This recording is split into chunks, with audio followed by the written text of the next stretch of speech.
Bismillahirrahmanirrahim. Assalamualaikum warahmatullahi wabarakatuh. Kaifahalukum? Apa khabar semua? InsyaAllah Ustaz doakan semuanya dalam keadaan baik-baik belaka. Baik, insyaAllah pada kali ini kita akan belajar dalam subjek Al-Lughatul Al-Arabiyyah ataupun Lughatul Quran, bahasa Al-Quran ataupun bahasa Arab. Baik, insyaAllah pada kali ini kita akan belajar bawah tajuk Al-Arqam wal-A'dadu. Al-Arqam wal-A'dadu. Al-Arqam membawa maksud nombor, wal-A'dadu adalah bilangan pada bahagian satu, iaitu angka Arab dan nombor satu sampai 10. Sebelum daripada tu, Ustaz nak kongsi beberapa tips untuk awak mahir menggunakan nombor dalam bahasa Arab. Tips yang pertama, wajib mengenali bentuk angka Arab. Wajib kita kenal bagaimana bentuk angka Arab. Contoh, Ustaz tunjuk sini. Kalau ni kosong, yang Ustaz bulatkan ni, yang Ustaz laserkan ni tapi dalam bahasa Arab, kosong dia tidak bulat macam ni. Kosong dalam bahasa Arab dia titik macam ni. Baik, kalau nombor satu, kalau nombor satu sama, mudah. Kita tarik sahaja. Cuma dia tak ada lah apa ni, yang macam ada topi ni, yang dia tak ada, dia straight sahaja. Baik, angka dua pula yang biasa macam ni lah. Tapi kalau angka dalam bahasa Arab dia macam ni. Nombor 3 macam ni lah. 3 dalam bahasa Arab bentuk dia macam ni. 4 pun sama, bentuk dia berubah. Nombor 5 pun sama, bentuk dia berubah, bulat. Jadi kalau bulat, kalau adik-adik buat bulat, jadi macam ni, bulat. Dalam bahasa Melayu yang kita guna, kalau bulat macam tu, maksud dia kosong. Tapi bahasa Arab lain. Kalau bulat macam tu, dia membawa maksud nombor 5. Jelas? Okey. Kemudian kita tengok nombor 6 pula, bentuk dia macam ni. Dalam bahasa Arab, angka nombor 6 bentuk dia macam ni. Nombor 7, ni macam biasa. Bentuk dalam angka macam V. Ada pun nombor 8, ni barulah bentuk V yang terbalik. Jadi mudah. Nombor 7 dengan nombor 8 dia bentuk yang sama, cuma posisi yang berbeza. Nombor 7 bentuk dia macam huruf V. Ada pun nombor 8 V yang terbalik. Nombor 9 sama. Jadi secara khulasah, secara kesimpulan Ustaz boleh simpulkan, ada dua nombor yang seakan-akan serupa dengan nombor yang bahasa Melayu ni, iaitu nombor 1 dan nombor 9. Kemudian nombor 7 dan nombor 8, mudah cara kita nak ingat dia. Nombor V, nombor 8 V yang terbalik. Yang tips yang pertama tadi ialah awak wajib mengenali bentuk angka Arab dan sentiasa guna dia. Baik. Kemudian, awak kenal dah angka Arab kan? Baik, angka tak ada masalah. Cuma sebutan dia macam mana? Sebutan dia dalam bentuk kosong, bentuk macam ni, dan kita sebut dalam bahasa Melayu pun kosong. Tapi bahasa Arab bentuk dia macam ni, bila bentuk pun lain, sebut pun lain. Sebab kita belajar dalam bahasa Arab tadi, tidak memang sebutan dia akan jadi bahasa lain lah. Jadi kosong dalam bahasa Arab macam mana kita nak sebut, 1 dalam bahasa Arab macam mana, 4 dalam bahasa Arab, 9 dalam bahasa Arab macam mana kita nak sebut. Baik, kita pergi pada slide yang seterusnya. Baik, dalam slide ni Ustaz tidaklah letak baris. Jadi kalau boleh, awak pause dulu video ni, awak salin dulu dalam kertas pada awak semua. Kemudian awak salin siap-siap, atau awak barulah sambung balik video ni untuk letak baris. Baik. Ni tidaklah dipanggil kosong dalam bahasa Arab. Dalam bahasa Arab, angka kosong ni disebut sebagai sifrun. Sifrun. Dapat? Sifrun. Jelas? Ni angka nombor 1 dalam bahasa Arab. Baik. Sebutan di dalam bahasa Arab wahidun. Wahidun. Okey. Nah, ni angka 2 dalam bahasa Arab. Cara sebutan dia ithnani. Ithnani. Okey. Ketiga ni angka dalam nombor 3. Sebutan dia macam mana? Thalathatun. Thalathatun. Ni thalathatun. Baik. 4 ni angka 4 dalam bahasa Arab. Cara sebutan dia arba'atun. Arba'atun. Arba'atun. Baik, seterusnya ni angka nombor 5 dalam bahasa Arab. Cara sebutan dia khamsatun. Khamsatun. Khamsatun. Baik. Ni angka 6 dalam bahasa Arab. Cara sebutan dia sittatun. Sittatun.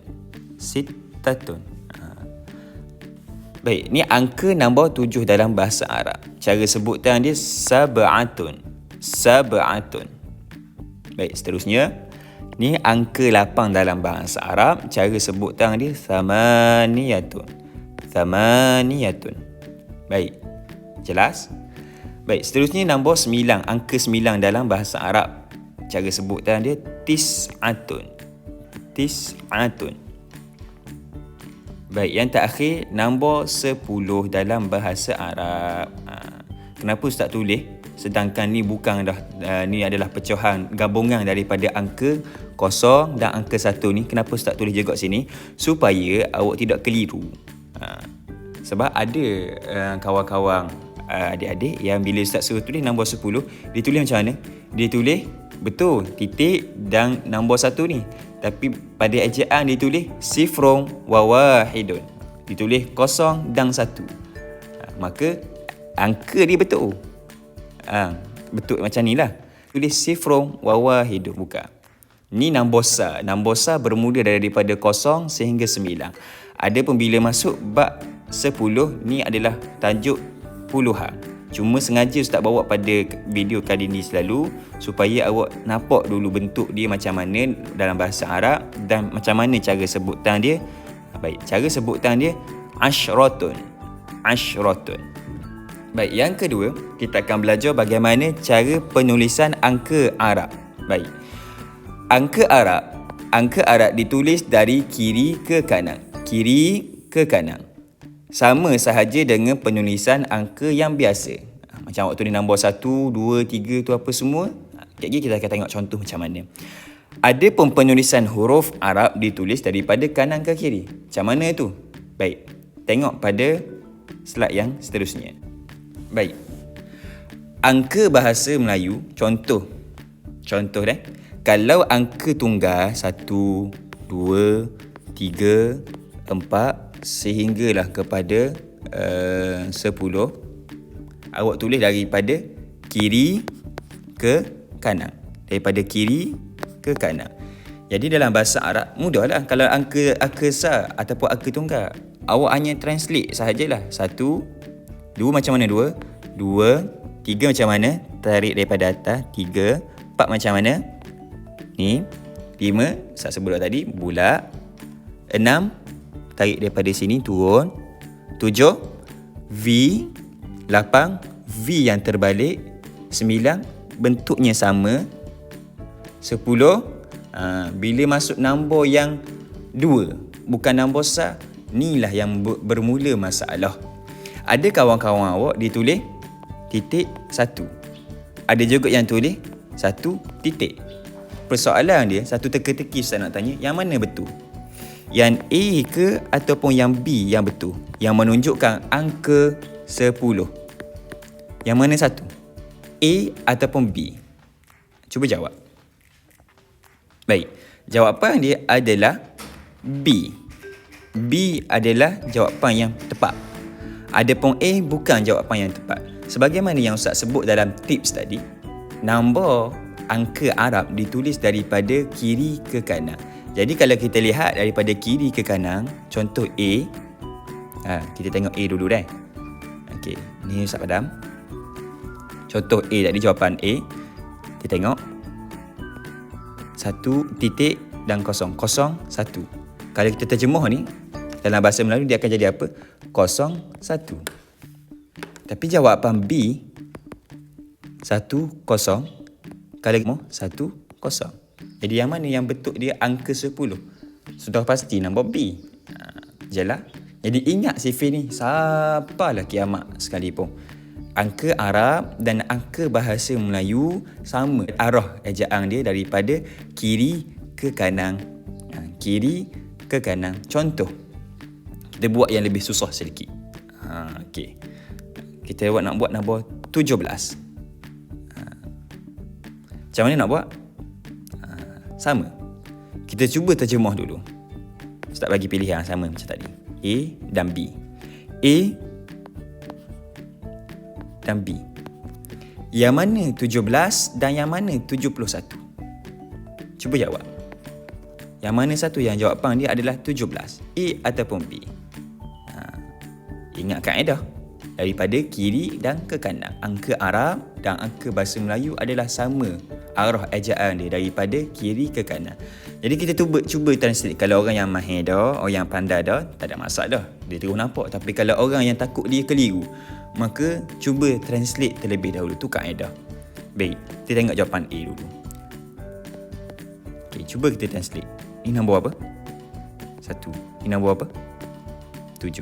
Jadi ni nombor-nombor dalam bahasa Arab ni, awak semua kena mahir, wajib mahir. Kalau awak tidak mahir, awak masa lagi kita tukar nombor bentuk angka Arab, maka confirm susah untuk awak menjawabnya.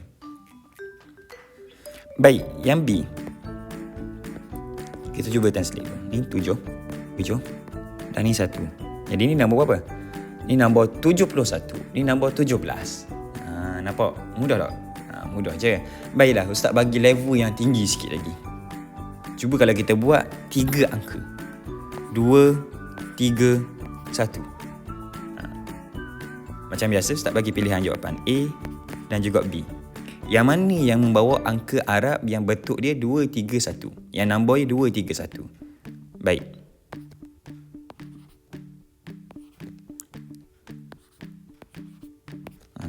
Yang mana satu? A ataupun B? Kaedah yang sama. Kita cuba translate terlebih dahulu. Okey, tengok kita cuba translate. Ni 1. Tengok daripada kiri ke kanan. 1, 3, 2. Yang bawah 2, 3, 1. Jadi jawapan dia B. Ingat, kalau awak nak terjemah dan kalau awak nak eja angka dalam bahasa Arab sekalipun, awak tengok daripada kiri ke kanan. Kiri ke kanan. Daripada kiri ke kanan. 3 kali Ustaz ulang supaya awak tidak tertukar. Sebab kalau kanan ke kiri, kanan ke kiri, kanan ke kiri adalah untuk penulisan. Untuk penulisan barulah kanan ke kiri. Adapun untuk angka, kiri ke kanan. Jelas? Okey, baik, selesai. Baik, kita pergi pada satu soalan yang lain pula. Contoh. Ni soalan yang keliru sikit saya nak test. Tak bagi 10,000. 10,000. Yang mana satukah yang membawa angka dalam bahasa Arab yang membawa masuk 10,000? A ataupun B? Kaedah sama. Kiri ke kanan kalau angka. Kalau ni 1. Sudah pasti jawapan dia B je lah. Marilah nombor bentuk macam mana sekalipun, kalau awak ingat kaedah, awak boleh jawab. Pasti insya-Allah awak boleh jawab. Contoh, Ustaz bagi nombor yang pelik sedikit. Contoh, Ustaz bagi 1, 3, 2, 4, 5, 6. Tengok baik-baik. 1, 3, 2, 4, 5, 6. Baik, macam biasa Ustaz bagi pilihan A dan B jawapan dia.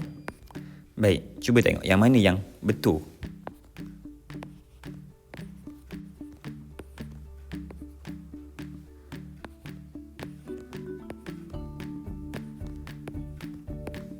Yang mana jawapan yang tepat? Macam biasa, kita cuba translate terlebih dahulu. Baik, macam mana nak translate? Ingat, angka daripada kiri ke kanan. Kita baca daripada kiri ni. Jangan baca daripada kanan. Salah. Baca daripada kiri ke kanan. Baik. Terjemah dulu. 1, 3, 2, 4, 5, 6. Yang bawah 6, 5, 4, 2, 3, 1. Yang sudah pasti jawapan dia adalah A. Okey, alhamdulillah. Mudah-mudahan faham apa yang Ustaz kongsi pada kali ini. Baik, tu satu. Yang kedua, bagaimana nak tulis nombor dalam bahasa Arab. Yang ni mudah. Baik, yang ni sangat-sangat mudah. Nombor dalam bahasa Arab dalam bentuk penulisan ditulis daripada kanan ke kiri. Contoh ni. Ni nombor berapa? 1. Dalam bahasa Melayu kita sebut satu, tapi dalam bahasa Arab satu tidak disebut sebagai satu. Dia ada bahasa Arab sendiri lah kan sebutan dia. Baik, sebutan dia macam mana? Wahid. Tengok, awak tulis daripada kanan ke kiri. Contoh 2. Isnani. 3. Ni mudah. Salasatun. 4. Arba'atun. 5. Contoh 5 Ustaz kat sini 5. Khamsatun. 6. Sittatun. 7. Sab'atun. 8. Samaniyatun. 9. Tis'atun. Okay. Dan 10. 10 ni Ustaz tulis besar sikit supaya awak tidak keliru. Kerana ada kawan awak dia tulis macam mana? Dia tulis macam ni. Dia tulis sifrun wa wahidun. Nampak macam betul kan? Kosong, kalau kita terjemahlah, kosong dan satu. Tapi tidak, jawapan dia salah. Bila masuk sahaja pada angka 10 dan ke atas, dia ada kaedah, dia ada sebutan yang lain yang insya-Allah kita akan belajar pada video yang akan datang. Cuma untuk kali ini, jawapan yang betul untuk 10 ni dalam bahasa Arab macam mana tulis dia? Asyarah. Okey, selesai. Ini adalah slide yang pertama, video yang pertama. InsyaAllah kita akan sambung pada video yang kedua. Assalamualaikum.